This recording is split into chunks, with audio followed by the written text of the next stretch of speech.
Lyca productions Subaskaran தயாரிப்பில் அறிமுக இயக்குனர் ஏஆர் ஜீவா இயக்கத்தில் அனுபமா பரமேஸ்வரன் நடிப்பில் லாக்டவுன் டிசம்பர் 12 முதல் திரையரங்குகளில்.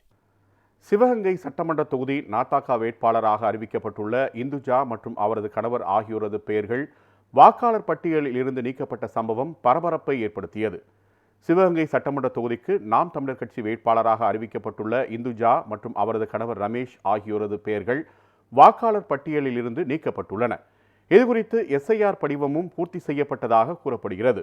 இதனையடுத்து இந்துஜா ரமேஷ் தம்பதி மாவட்ட ஆட்சியரிடம் வாக்குவாதத்தில் ஈடுபட்ட நிலையில் சம்பந்தப்பட்ட அதிகாரி மீது நடவடிக்கை எடுக்கப்படும் என ஆட்சியர் உறுதியளித்துள்ளார். படிவத்துல பாதி நிரப்புனா போதும், தெரிஞ்ச வரைக்கும் நிரப்பி கொடுங்க, நாங்க ஏத்திக்கிறோம், ஒன்றும் பிரச்சனை இல்லைங்கிறாங்க. எல்லாத்தையும் கரெக்டா நிரப்பி கொடுத்த எங்களுக்கே இந்த நிலைமை இருக்கும்போது கிராமத்துல இருக்க மக்கள், படிக்காத மக்கள் எல்லாம் ஃபுல்லா பண்ணி கொடுத்துருக்க மாட்டாங்க. ஆனா அவங்களோட எப்படி இருக்கும்? இந்த லிஸ்ட் நிறைய கொடுத்துருக்காங்க.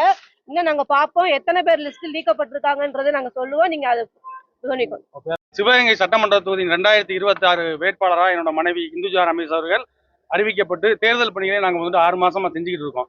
இப்போ இந்த எஸ்ஐஆர் சீர்திருத்தம், அந்த சிறப்பு சீர்திருத்தத்தில் வாக்காளர் பட்டியலை இந்த அரசு எடுத்துக்கிட்டு இருக்கு. அப்போ எங்களோட படிவத்தை, எஸ்ஐஆர் படிவத்தை பூர்த்தி செய்து நாங்கள் 10 நாளைக்கு முன்னாடியே கொடுத்தாச்சு.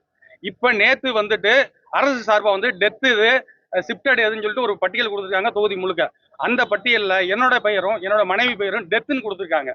எப்படி இதை டெத்துன்னு கொடுத்தாங்க, எதன் அடிப்படையில் இந்த அரசு இந்த படிவத்தை ஸ்கேன் பண்ணி ஏற்றாம அவங்க இஷ்டத்துக்கு ஏற்றி நாம் தமிழர் கட்சி இந்த தொகுதியில் போட்டியிடக்கூடாது அப்படின்றத இதில் வச்சுட்டு எங்களை பட்டியலில் தூக்கிருக்காங்க.